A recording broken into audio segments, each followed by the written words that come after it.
going on, just ordinary friends and fam? Hey, first things first, Merry Christmas, happy holidays, no matter what holiday you're celebrating this season. Just make sure it's a special time with loved ones and, enjoy the family time. Hopefully you got some days off, took advantage of a middle of the work week holiday, and he took like either the front end or the back end off to spend it with some family, because that's what's most important. But don't really have anything really planned for this video other than we're just going to go through a couple war recaps. I think the last one that I did was against 50 Thieves, the last recap. So, since then we played Falling Upwards, which was very good. It was a shootout. I think each team swagged like 15 to 30 hits. I think Failing Upwards swagged like 15 to 20 and we swagged like 30. I mean, swagged, but then we looted at the end, right? So, and then Viva Persian, it was so close. We only had like 3 more defenses and we would have won it. That last hit there against me, and then they had one extra hit there. So, I mean, super close. We were this close to getting another win under our belt, but, incredible wars. And I do want to show some of the Failing Upward war, just because there was a couple good hits out of that, especially this new, the new Electro boots on the Grand Champ, and being able to, like, walk through the core there. It's like the newest, unbelievably good strat. And Jasper, he is really good with it. So we're going to highlight maybe a couple replays from him specifically. And also, big shout out to Tiz. It's kind of like an inside joke, but this guy, he got some triples, so we're going to show him off. He funny dude, yeah, for sure. Glad he's in the clan. But yeah, I mean, I just want to, emphasize on this again, right? So our war log, 100% all the way down. I'm sure there's other clans that are like this too, but not many that have an overall record of 774 and 60, right, with 66 draws. That is probably one of the best in the game, and we take a lot of pride in that. We have a really good roster, which is why we're really strict on like hit rates, and in order to join just ordinary, you have to make sure that you have a good hit rate. With the expectation is that you hit a 50%, because 50% wins wars. It gets you the perfect war, right? So a 50% hit rate, it's easy as that, right? So as long as everyone's pulling their weight with the 50%, then it's kind of good. So and then also the CWL, right? So over the last year, this highlights the entire last year, right? So December, first place. November, first place. September, second place. October, we did it in Warlock rather than in just Ordinary, and I'm not sure what we got there. August, first place. July, first place. June, first place. May, first place. April, first place. March, second place, right? So, that's incredible in Champs 1, right? And then before that was 2020, because that was our, the downtime in just Ordinary. So, just it speaks to the team that we have here. These guys are putting in insane amount of time and effort into their hits and their hit rates, and especially in CWL. That's what, in my opinion, that's what I'm most passionate about, is CWL. Nothing stresses me out more than CWL. Nothing stresses me out like during the war.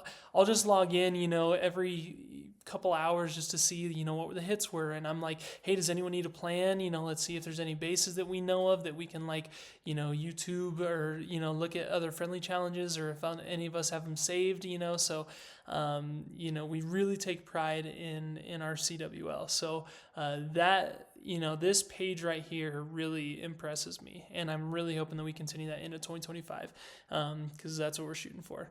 And then Classic, I love that, the war log. Yeah, enough talking about it. Let's go ahead and hit Jasper up. Let's see if we can get lucky and pick one of these replays that he does, and we sure did. So look at what he does with this, right? He is so smart on the timing, and it's kind of hard to really describe, right? But he is able to invisibility spell over those defenses when he knows that the Electro boot aura around is going to take out those defenses, right? So he does the invisible spells a little bit early because he knows that aura around it is going to take out those defenses. So it's incredibly smart how he does this. And just look at this value. See, like, case in point, you drop that invisibility spell over the defense and the hero to protect him or her. Sorry, Grand Champ. I mean, why are are we assuming? And and then, sorry, and then he's able to use that Grand Champ to take out those defenses with their aura. So it's just incredible strategic way to play this, and he's able to cut through that base. And like we always say, you want to get a U or an L shape around that base, right? So now he has, I think it was 16 dragons that he's sending in throughout the core to do the rest of this. He's not even going to worry about Coco Loons or anything to protect those dragons because there's so many of them, right?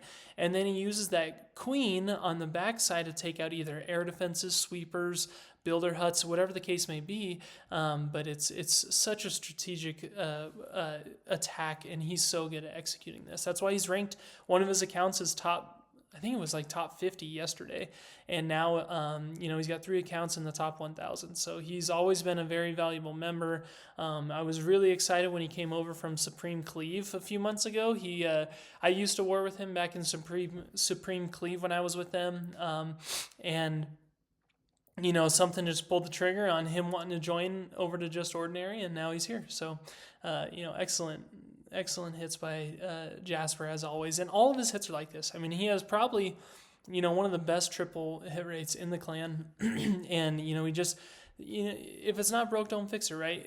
The purpose of wars and CWLs is to maximize your hit rate and your success. So, if you need to find an army, stick with it and triple with it. Like, I understand, it's a game and have fun and try different armies and play stuff. Do that during friendly challenges, right? But when it comes to the wars and CWL and tournaments, it's like you're not playing for fun at that stage. Like, it's competitive, right? You're wanting to put in the time and effort to make sure that you get good triples.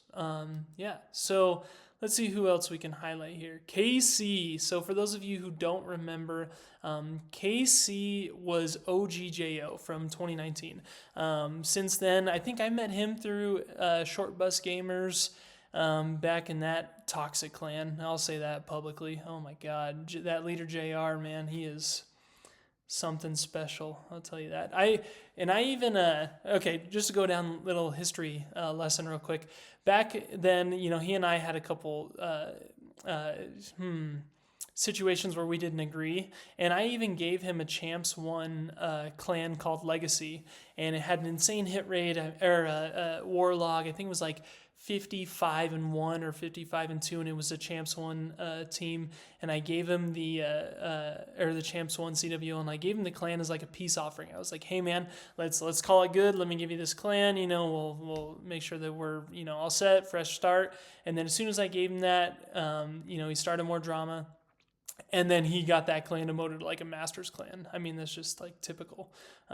So anyway, a little history lesson from back in the day. It's fun, reliving all these old times, remembering all the times that we went through as Just Ordinary and the drama that was back then. It's none of that is really around anymore. So Casey's doing a really good Sui Lalo here. This is like a strategy that he has really stuck with over the years. It works out on some bases. Right now, it's probably not the most effective just because of the different defenses and supercharging defenses for him. The Lalo just really doesn't stay up a whole bunch, but if you're able to really take advantage of that town hall in the outskirts like how he did on this one, then the rest of those troops are going to take out the rest of the base. I will say that Electro Boot Aura really helped him out on this base because it was able to take out those defenses in that little quadrant in the bottom there. So KC on his premiere for the Just Ordinary recaps. Awesome. Now, I think I'm going to do one more out of this war, and then we're going to roll into the next one.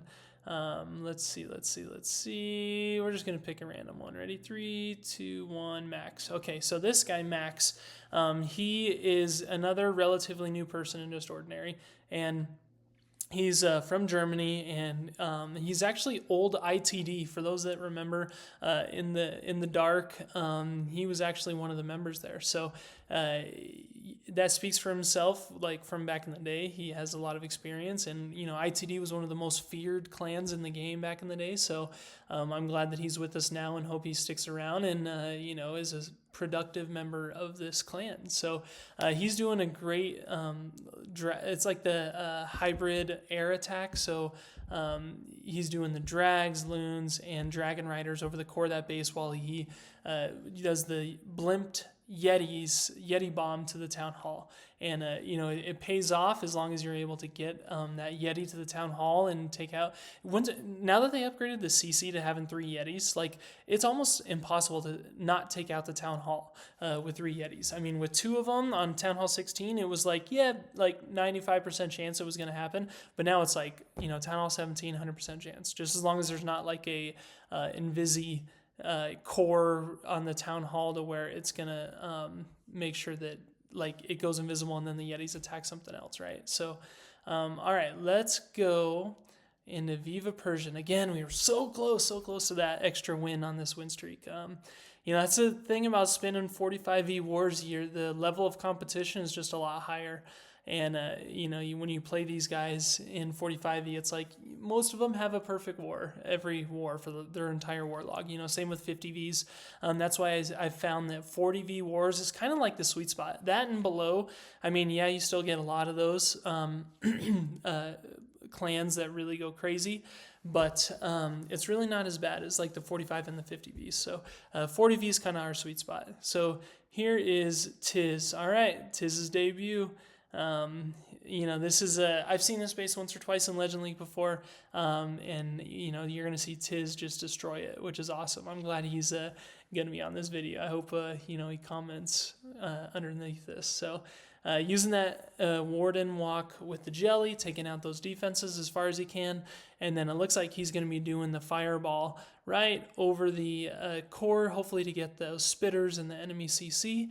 Boom, and he is able to take out 1 spitter, the enemy CC, and the multi-archer tower, and looks like a builder hut as well. And then he's going to do, the throwers, or the spear throwers from the backhand. That's one thing that I notice a lot with like the old school Super Witch army with the fireball, and same with the throwers. It's the same kind of process. You're going to fireball the core as much as you can, so that way you get a good U or L shape for that base, and then you're going to always go, like you want to finish on the town hall, or at least go opposite direction of the town hall when you do this. And obviously it's working great for him. It's working really well for a few different members. Mad Max in our clan, I see him do this attack pretty consistently also, and is really good with it. Same with like the Super Witch army. I don't see that army as consistent as I used to with Town Hall 16, but still, I mean, if you see like the distance on those throwers, they're able to go across that entire moat there, which is pretty OP. I mean, if you can get a distant throw that way, that's awesome. Now there's one more person I want to show off just because they probably haven't been noticed. I'm going to give a little history about this one. This is Dez. So Dez is my longest friend in Clash of Clans. I met her literally 10 years ago when we were in a clan called Canadian Moose. And honestly, I don't remember much back then of the game other than you always join the Norse chat, the Poland or the Norse chat in global, and that's where like all the competitive pros, or there weren't really pros back then, but the competitive people were, and you would always try to get into that chat, and that's where you would meet and everyone would hang out and talk back when global chat was a thing. And then honestly, she's been a friend ever since. We've when we didn't play, when just ordinary was in our lull, we didn't really talk much then. But Dez has been around in almost every single clan that I've been in since 10 years ago. So whenever there's drama going on in Clash, or I need a second opinion about like what to do or something, she's typically there and can help out. She is busy though, so it's hard to get some downtime with her. So she's kind of mimicking this Root Rider Valk attack that we've talked about and tried to teach in the past. So she's using the overgrowth spells to really keep that army solidified and going into that core to take out the town hall. Luckily, that queen went around the backhand side and was able to take around those defenses, and then is going to fall into cleanup around the backhand side. And then you have the Grand Champ going around taking out the rest of those defenses. Again, that spitter was facing the wrong way, which really helped her in this case. That multi-cannon is taken out, and then from there she uses a great free spell to make sure that Grand Champ stays alive, and they're able to clean up the rest of those defenses in that corner. So an awesome attack. I'm really glad she's getting around and getting some of these triples done. So yeah, I mean, just awesome hits. We'll do one more just for the sake of having another attack in this video. So I'm going to go ahead and do one from Cody here.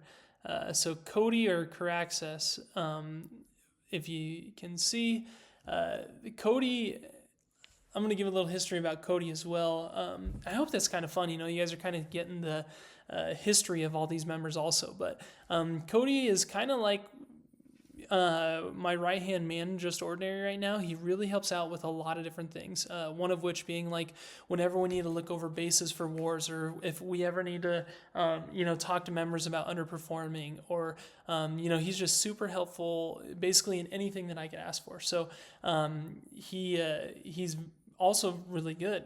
He picked up a little bit of esports last year, and I'm hoping we can get him as well as myself and a few others involved in the competitive scene again this year. So, Cody, he's been a very big help to Just Ordinary in the last few months, that's for sure.